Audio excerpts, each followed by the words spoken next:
రామచంద్రమూర్తి యొక్క గుణగణాలు ఎంత అద్భుతంగా ఉంటాయంటే, రాముడి యొక్క శత్రువు రాక్షసుడైనటువంటి మారీచుడు చెప్పాడు రాముడి గురించి ఏమనంటే, రామో విగ్రహవాన్ ధర్మ సాధు సత్య పరాక్రమ అని.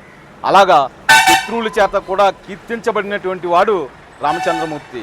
ఆయన ఎటువంటి అనుగ్రహ భాషణం కలిగినటువంటి వాడంటే, మృదు భాషీచ రాఘవ, పూర్వ భాషీచ రాఘవ, స్మిత భాషీచ రాఘవ అని వాల్మీకి మహర్షి వర్ణించారు.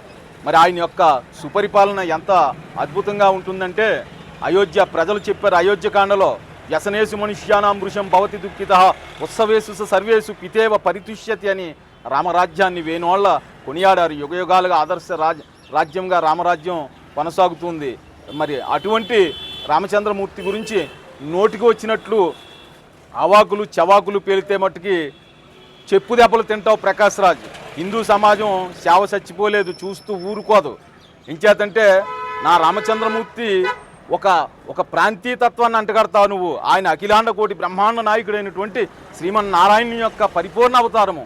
ఆయన దైవ స్వరూపుడు కాబట్టే జనస్థానంలో 14,000 మంది రాక్షసులను, ముహూర్త కాలం అంటే 1 గంటలో 14,000 మంది రాక్షసులను సంహరించినటువంటి యోధుడు, వీరాది వీరుడు నా రామచంద్రమూర్తి.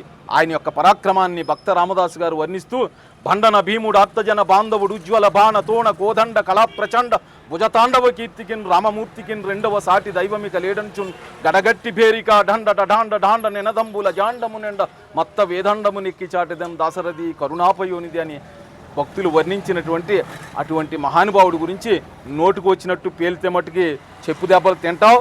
నీలాంటి వాడు ఈ దేశంలో ఉండడానికి అర్హత లేదు. నీ పైన మరి ప్రభుత్వం కూడా చర్యలు తీసుకోవాలని ప్రభుత్వానికి కూడా మేము విజ్ఞప్తి చేస్తున్నాం. మరి ముఖ్యమంత్రి గారికి, ఉప ముఖ్యమంత్రి గారికి, మరి ఈ రాష్ట్రంలో నీలాంటి చీడపురుగు ఉండకూడదు. హిందువుల మనోభావాలు దెబ్బతీసి వర్గ వైషమ్యాలు, మత కలహాలు రెచ్చగొట్టేలాగా నువ్వు మాట్లాడిన మాటలో నువ్వు వెనక్కి తీసుకోవాలి. హిందూ సమాజానికి క్షమాపణ చెప్పాలని చెప్పేసి మేము విశ్వ హిందూ పరిషత్ తరఫున మేము డిమాండ్ చేస్తున్నాం. జై శ్రీరామ్.